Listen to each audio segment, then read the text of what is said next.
ఋషికొండ. ఆ కొండకి సంబంధించి ఇంతకుముందు ఆ కొండ మీద ఆల్రెడీ టూరిజం ప్రాజెక్ట్ ఉండేది. దాన్ని పగలగొట్టి సీఎం క్యాంప్ ఆఫీస్ కోసం కట్టారు.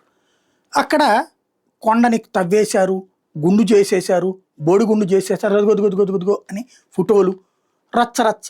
ఇవాళ మళ్ళీ అక్కడ అద్భుతమైనటువంటి ప్యాలెస్ అంటూ ఏది అద్భుతంగా కడితే అది ప్యాలెస్. 500 కోట్లతోనే కట్టారు.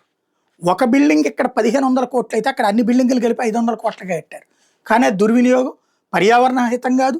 ప్లస్ తవ్వేశారు, గుంటలు చేసేశారు. అలాగే కొండల్ని నాశనం చేసేస్తున్నారు. అది జగన్ ఉంటే అలాగ వెయ్యాలి.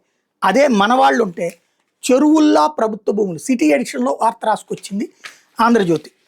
నీచ జర్నలిజానికి కేర్ ఆఫ్ అడ్రస్ కాబట్టి ఎంత తెలివిగా అంటే అవి ప్రభుత్వ భూములు, గ్రావెల్ మాఫియా కన్నేయడంతో అవి చెరువులా మారిపోతున్నాయి.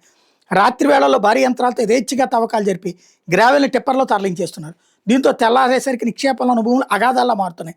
యథేచ్ఛగా గ్రావెల్ తరలిపోతున్నా, ప్రభుత్వ భూములను అక్రమంగా తవ్వేస్తున్నా, అధికారులు పట్టించుకోవడంపై ప్రజలు ఆగ్రహం వ్యక్తం చేస్తున్నారు. మేడికొండూరు మండలం పేరేచాల పంచాయతీ పరిధిలో కొండల అక్రమ మైనింగ్ ఆగడం లేదు. శనివారం నుంచి సోమవారం వరకు ప్రభుత్వ కార్యాలయాలకు సెలవు.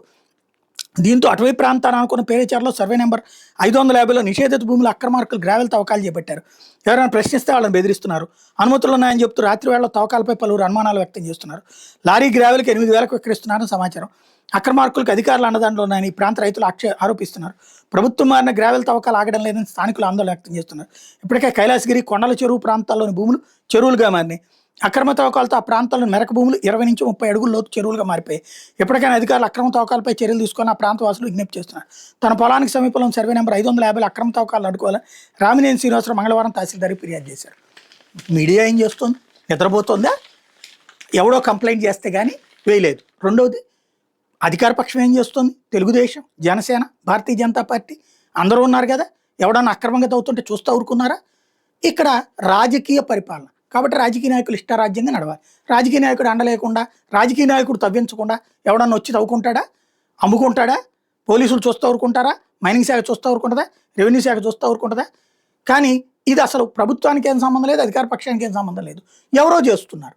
మనం రాసే నీచ జర్నలిజం ఇలాగే ఉంటుందన్నమాట.